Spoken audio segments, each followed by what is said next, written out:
All the tools you'll need is a T30, a 19 millimeter to get the lug nuts off, 21 millimeter to get the caliper bracket off, 14, 17 millimeter wrenches to get the caliper off.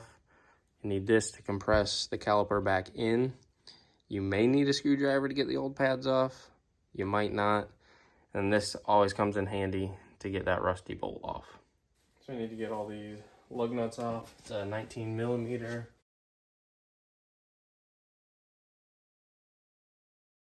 Now that we got the tire off, next order business is to take off these bolts. We got to get the brake caliper off. So if we get a 17 millimeter, we can hold this guy right here, and then we can unscrew this 14 millimeter out. We got one here and on the bottom.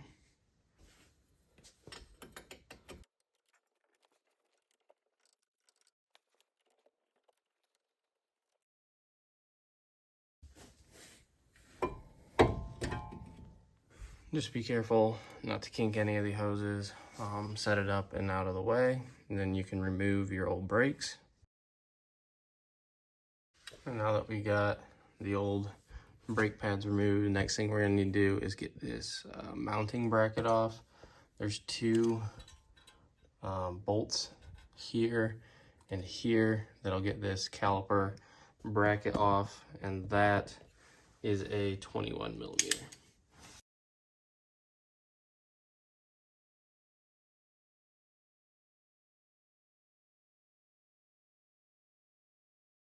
Oftentimes the hardest part on these front rotors is getting this this screw or bolt out.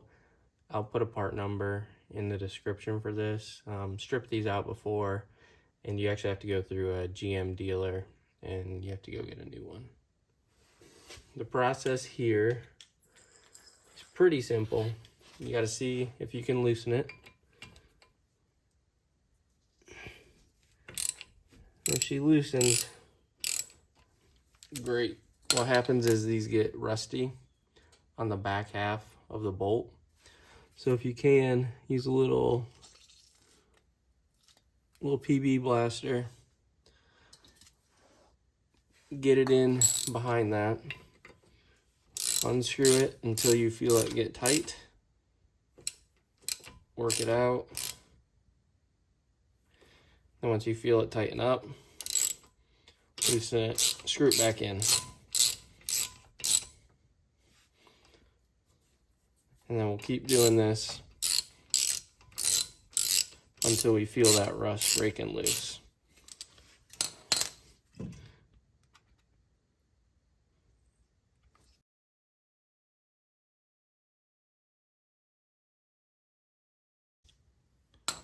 But that's what happens to the back half of that.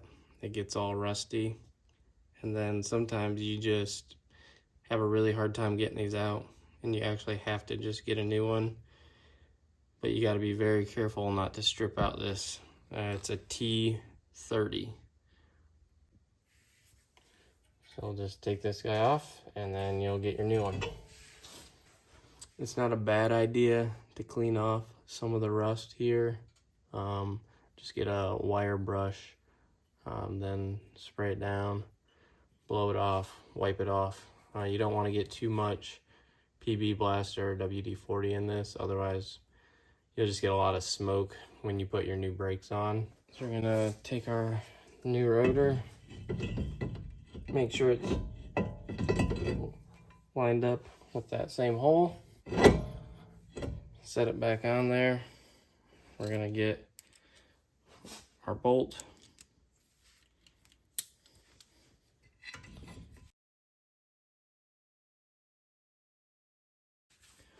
Now this is the important part, making sure that your rotor, there's nothing around there that's going to keep it from sitting flush. That's why it's important to clean out that area if there could be any junk. And then you need to make sure that this screw is perfectly centered in that hole. It's important to make sure that your pins are greased. These are greased because I'd taken it apart and done this already, All you gotta do, pull the pin out, make sure you're careful. You gotta pull it over the lip that is on here. And then when you put it back together, make sure it's over that lip. But you'll need to clean this out the best you can. You get a paper towel and just twirl it around in there. Get the grease out. Put some fresh stuff on this pin. Smear it all the way around. Put the pin in. Turn the pin. Make sure it gets a lot of grease on it. Pull it back out. Make sure it's evenly spread. And then make sure that this rubber boot goes back over the lip on this bolt. And it'll be the same thing on this side. So now it's time to put our bracket back on. We'll get our 21 millimeters bolts.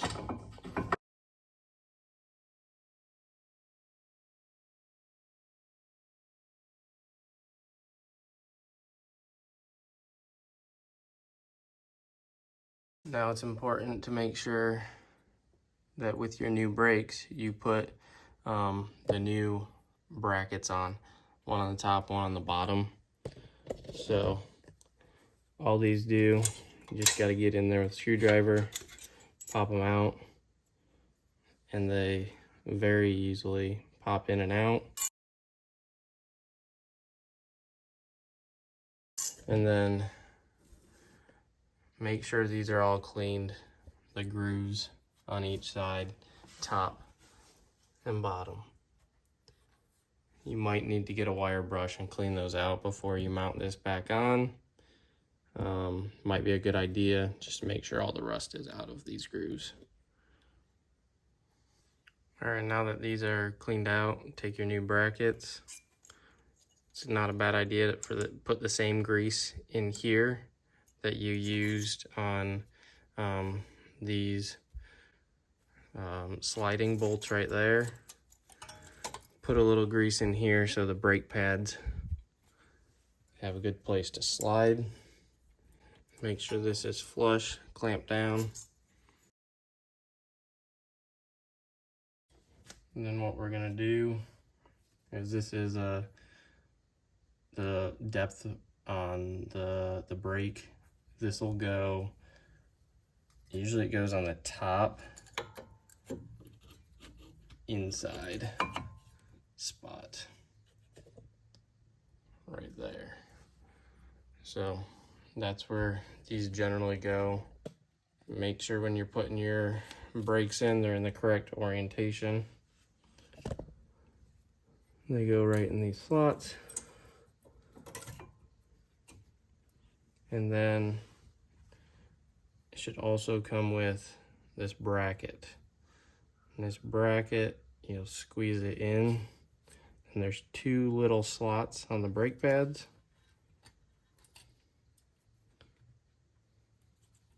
They go right in there. They help bring the pad out from the rotor, so your pads and your rotors aren't just hitting all the time. As your brake pads wear down, what's going to happen to your caliper is this piston here is going to come further and further up. So what you'll need to do before you put this back over the brake pads, so I'm just going to use a C-clamp. Make sure you put it on the back here, firm on the metal, and then on this metal lip on the front, and you'll compress it back in. What you gotta be careful to do is make sure you're not twisting this brake line. You gotta make sure that this brake line is back in the same orientation. Make sure your brakes stay in the grooves. Slide your caliper back over. Put your 14 millimeter bolts.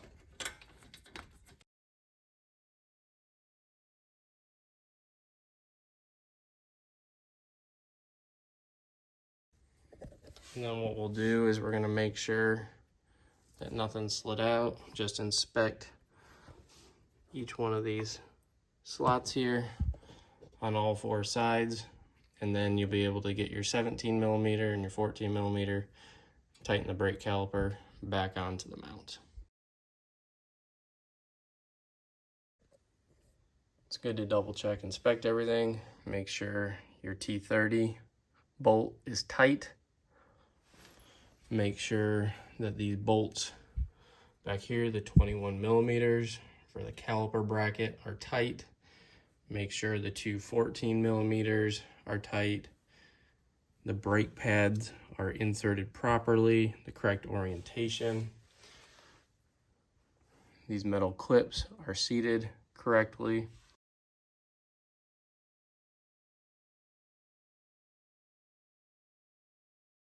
Now, our last step is going to be to go back to the car, pump the brakes, and go ahead and start it up,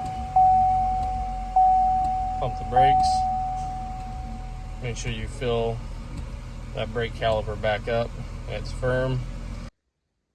Hope you guys found this video helpful on how to change the rotors and brake pads on a GMC Terrain.